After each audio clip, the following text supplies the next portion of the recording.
He had got together every available ship, not only the 7 ironclads, but the old line of battleship and the wooden frigates and gunboats. The Admiralty at Vienna had suggested that he should take only the ironclads to sea, but he had replied, "Give me every ship you have. You may depend on my finding some good use for them."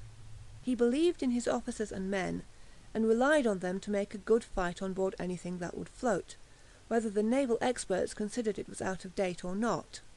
Among his officers he had plenty of men who were worthy of their chief and inspired him with his own dauntless spirit, and the crews were largely composed of excellent material, men from the wilderness of creek and island that extends along the Illyrian and Dalmatian shores, fishermen and coasting sailors, many of them so lately joined that instead of uniform they still wore their picturesque native costume. The crew looked a motley lot, but, to use Farragut's phrase, there was iron in the men. 27 ships in all, small and large, were moored in the 4 lines in the roadstead of Fasana, near Pola, but they did not remain idly at their anchors. Every day some of them ran out to sea, to fire at moving targets or to practise rapid turning and ramming floating rafts. The bows were strengthened by cross timbers in all the larger ships, and in the target work the crews were taught to concentrate the fire of several guns on one spot. But Tegethoff knew he had not a single gun in his fleet that could pierce the armour of the Italian vessels. He told his officers that for decisive results they must trust to the ram.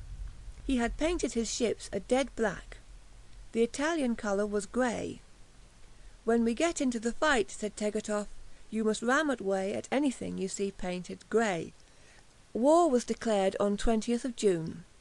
Tegethoff had been training his fleet since the 9th of May and was ready for action.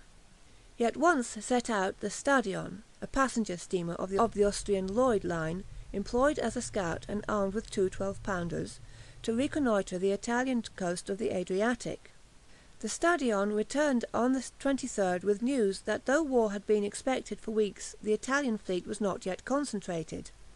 A few of the ships were at Ancona, but the greater part of it was reported to be at Taranto, with Admiral Count Persano, the commander-in-chief, who from the first displayed the strangest irresolution.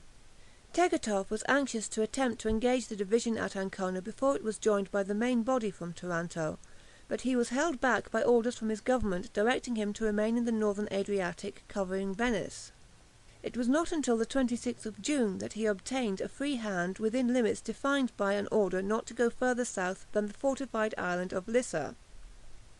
He left Pola that evening with 6 ironclads, the wooden frigate Schwarzenberg, 5 gunboats, and the scouting steamer Stadion. He hoisted his rear admiral's flag on the Erzherzog Ferdinand Max. He made for Ancona, and was off the port at dawn next day. The first shots of the naval war were fired in the grey of the morning, when 3 of the Austrian gunboats chased the Italian dispatch vessel Esploratore into the port, outside of which she had been on the lookout. The Austrians were able clearly to see and count the warships under the batteries in the harbour.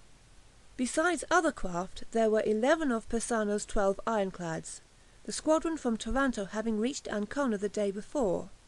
Only the much vaunted Affondatore had not yet joined. Tegethoff cleared for action, and steamed up and down for some hours, just beyond the range of the coast batteries. It was a challenge to the Italians to come out and fight, but Persano did not accept it. He afterwards made excuses to his government, saying he had not yet completed the final fitting out of his ships. The moral effect on both fleets was important. The Austrians felt an increased confidence in their daring leader, and a growing contempt for their adversaries. On the 24th the Austrian army, under the Archduke Albert, had beaten the Italians at Custozza, and the Austrian navy looked forward to the same good fortune. The Italians were depressed both by the news of Custozza and the hesitation of their admiral to risk anything. Early in the day Tegethoff started on his return voyage to Fasana, where he arrived in the evening, and found the ironclad Habsburg waiting to join his flag, after having been refitted in the dockyard of Pola. As there were now persistent rumours that the Italians were going to attempt an attack on Venice, Tegethoff remained in the Fasana roadstead, continuing the training of his fleet. On the 6th of July he again took it to sea, practised fleet manoeuvres under steam, and showed himself in the sight of Ancona; but the Italian fleet was still lying idly in the harbour, and Tegethoff once more returned to Fasana in the hope that Persano would attempt some enterprise, during which he would be able to fall upon him in the open. The Italian admiral was, meanwhile, wasting time in lengthy correspondence with his government, and sending in letters which revealed his irresolution and incompetence so plainly that they ought to have led to his immediate supersession. He complained he had not definite orders, though he had been directed to destroy the Austrian fleet if it put to sea, or blockade it if it remained in harbour. He explained now that he was mounting better guns in some of his ships, now that he was waiting for the Affondatore to join. Once he actually wrote saying that some new ironclads ought to be purchased from other powers to reinforce him.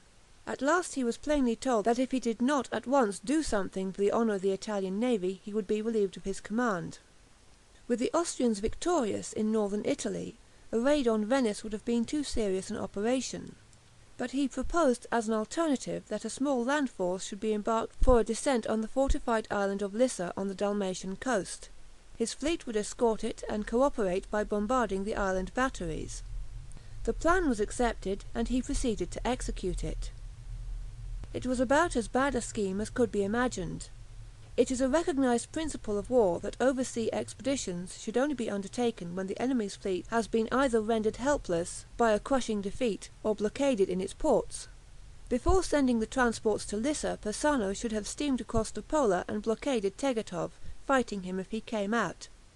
But Persano had a delusive hope that he could perhaps score a victory without encountering the Austrian fleet by swooping down on Lissa, crushing the batteries with a heavy bombardment, landing the troops, hoisting the Italian flag, and getting back to his safe anchorage at Ancona before Tegethoff could receive news of what was happening and come out and force on a battle. Lissa was defended by a garrison of 1,800 men under Colonel Urs de Margina. This small body of troops held a number of forts and batteries mounting 88 guns, none of them of large calibre. The works were old, and had been hurriedly repaired. Most of them dated from the time of the English occupation of the island during the Napoleonic wars. Persano expected that Lissa would be a very easy nut to crack. On 16th of July the Italian fleet sailed from Ancona. Even now Persano carried out his operations with leisurely deliberation.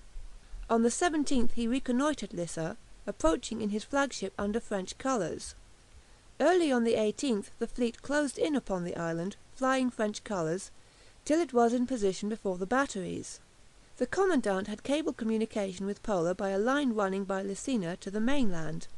He reported to Tegethoff the appearance of the disguised fleet, and then the opening of the attack on his batteries. At first the Austrian admiral could hardly believe that the Italians had committed themselves to such an ill-judged enterprise, and thought that the attack on Lissa might be only a feint meant to draw his fleet away from the northern Adriatic, and leave an opening for a dash at Pola, Trieste, or Venice itself. But cablegrams describing the progress of the attack convinced him it was meant to be pressed home, and he telegraphed to Colonel de Margina, telling him to hold out to the last extremity, and proposing to come to his relief with all the fleet. This message did not reach the colonel, for just before it was dispatched an Italian ship had cut the cable between Lissa and Lessina and seized the telegraph office of the latter island. Tegethoff's message thus fell into Persano's hands.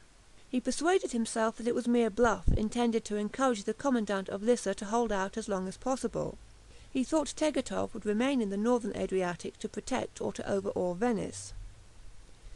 The attempt to reduce the batteries of Lissa by bombardment during the 18th proved a failure. In the evening Persano was in a very anxious state of mind. He had made no arrangements for colliers to supply his fleet, and his coal was getting low. It was just possible that Tegethoff might come out and force him to fight, and he thought of returning to Ancona. But if he did, he would be dismissed from his command. At last he made up his mind to land the troops next morning, and to carry the forts by an assault combined with an attack from the sea.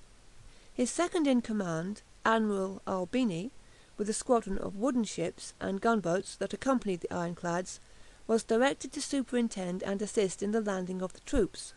They were to be embarked in all available boats, and to land at 9 a.m. During the night the ram Affondatore joined the fleet, and Persano had all his 12 ironclads before Lissa. On the morning of the 18th